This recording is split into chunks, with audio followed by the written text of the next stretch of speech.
had a lot of limiting beliefs around making investments that held me back for years. In this video, I wanted to share some of what I've learned about investing with you through scaling my own coaching business past multiple six figures and investing over $100,000 into hiring mentors and coaches to help me grow. If you can adopt some of these mindsets, I believe you'll be so much more successful when it comes to growing your coaching business and make a lot more money too. Hey, my name's Jason Moss, and I've helped thousands of coaches grow their businesses. And before we dive in, if you're looking for a roadmap that you can follow to help you get more clients more consistently, I put together a free Get More Clients guide that walks through so much more of my best advice. You can get this completely free by clicking the link above or in the description down below. The first thing I want to share with you is some of the energetics around money, because the truth is money is a currency, but really currency is just a form of energy. What I started learning about, early on in my coaching business, it really took me some time to understand this because I had a lot of scarcity, had this very I need to kind of hang on to every penny kind of idea. But I started to discover scarcity begets more scarcity,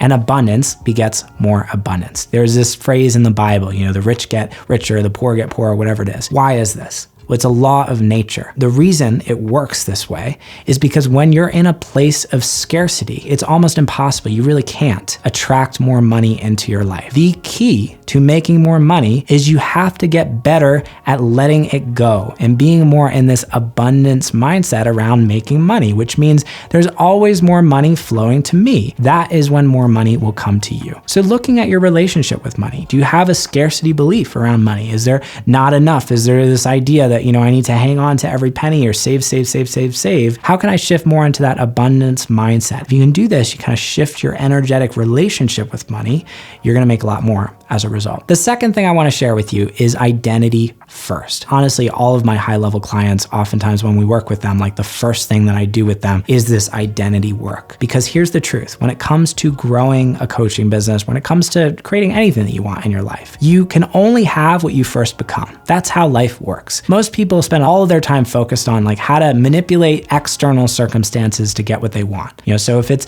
I want to build a coaching business, they're looking for the marketing strategy and they're looking for the right way to show up on social media and all those things. And that's great. There's a place for that for sure. But here's the thing. Most people don't look at themselves and say, my life right now is a perfect match for who I currently think that I am. You literally cannot create something in the outside world that is not in alignment with your identity, with who you believe yourself to be. So how do you do this? Well, there's definitely a lot to it, but on the most simple level, it's you wake up every day and you start asking yourself, if I want to be a six-figure coach, how would a six-figure coach go through today? How would they think, by the way, about making investments? A lot of coaches I talk to, they're like, Jason, I'm not where I want to be yet, in terms of income. I'm going to kind of wait until I get more clients in order to invest in myself so I can grow my business. And I'm like, well, it's going to be a long time, if you do it that way, because you're waiting for the outside to change before you change the inside. That's not how it works. You got to change the inside first, which means you go first. So if you want to make six figures as a coach, you start by making investments as if you were a six-figure coach. And then the outside changes effortlessly because there's no internal resistance. You become the kind of person who has already created the success that you want. And looking at how this person makes investments is a big part of this. The third concept I want to share with you is this idea of ROI versus cost. My first business coach that I invested in, oh my God, it was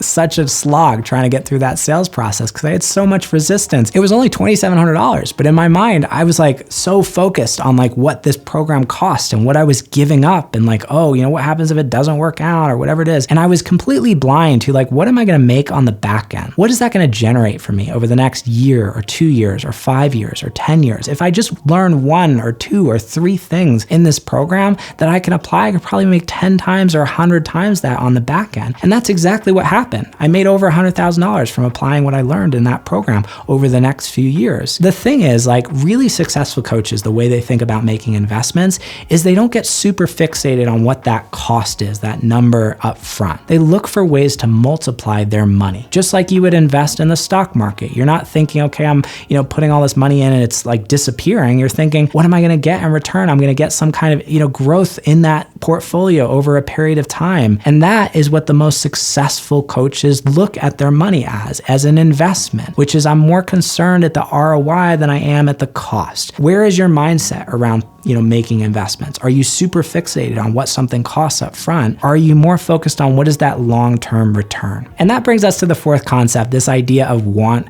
versus need. Early days of my business, I had this idea around investing, which was like, you know what? I can figure this out myself. I'm smart, I'm resourceful, I'm capable. Why would I invest in hiring a coach? Because, I don't really need it. And so I had this idea of like investing being like a thing that you do because you need something. Here's the thing. The highest level coaches don't invest based on need. They're investing from this place of like, I desire to surround myself with people who can help me grow. It's gonna be so much easier. It's gonna be more fun. I'm gonna get there faster. I'm gonna make so much more money as a result of this. And once I started shifting my mindset around this, I started making more and more investments as someone who was committed to my own growth, not because there was anything horribly broken or wrong with me or my business. I've got a vision. I wanna hit 7 figures this year. Like, we're gonna do it with the right strategy and mentorship. I continue to surround myself with people who can help me get there. And you can do this too. And that brings us to number 5, this idea of time versus money. Several years back, I was someone who really valued my money far more than my time. I had this idea like, hey, if I can do this in 2 hours myself versus pay someone like $100 or $150 to do this, I'm gonna do it myself. Cause like, I'd rather have money than time. Today, I feel the exact opposite. In other words, like, I value my time at a really high level because I know there's a limited amount of it versus money is limitless. Like, I can make an unlimited amount of money. I don't have an unlimited amount of time, which means if there's someone out there who can help me get there faster, I'd much rather spend the money to do that versus the time. This is why we have a private chef who comes and cooks for us every week. Not because like I can't cook myself, because I don't want to spend like 4 or 5 hours a week bulk cooking for our family, because I've got other more valuable things that I can do, or I just want to hang out and have a good time and, snuggle with my dog and not, feel like I'm like constantly working. Shifting that mindset more towards valuing your time over your money, that is how really high-level coaches think. And that brings us to number 6, the last point I want to share with you, which is this idea of becoming who you want to attract. This is something that really changed the game for me. I was leading a sales team and I was mentoring sales reps on that team who were in a coaching business. And my job was basically to help these salespeople sell more. And so I would do a lot of mentorship and coaching with them. And I remember we had this one guy who I really liked. Like, he was a nice guy, but he was really having a hard time making sales. After it was like a month or 2 of giving him like all my best sales strategies and like teaching him like what to say on the calls. Like, I was like, this is not working. And I remember we had a heart to heart. And I was like, hey, what's going on, man? And he was like, I gotta be really honest with you. I grew up in a family that didn't make a lot of money. And I have a lot of scarcity around money today. And if I'm being really honest, I just don't think I would buy what we're selling. And I was like, okay, well, probably not a great fit for our team. And we ended up having to fire him.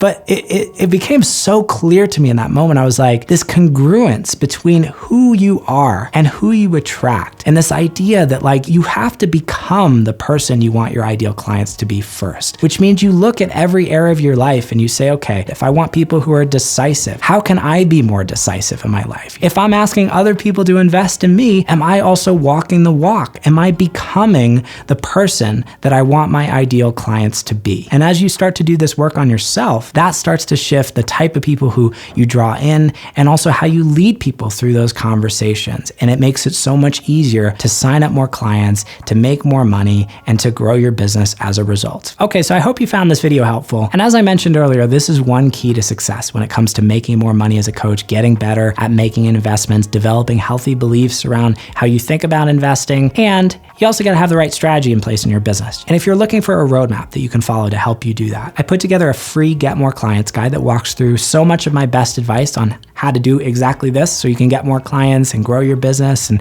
get on track to 10K plus months and ultimately go full time as a coach and create the success that you want in your life and your business. And if you want to get this, it's completely free. I'd love to share it with you. All you got to do is click the link above or in the description down below. And if you enjoyed this video, you're definitely gonna love that one too. So click the link on the screen to go check that out, and I'll see you in the next video.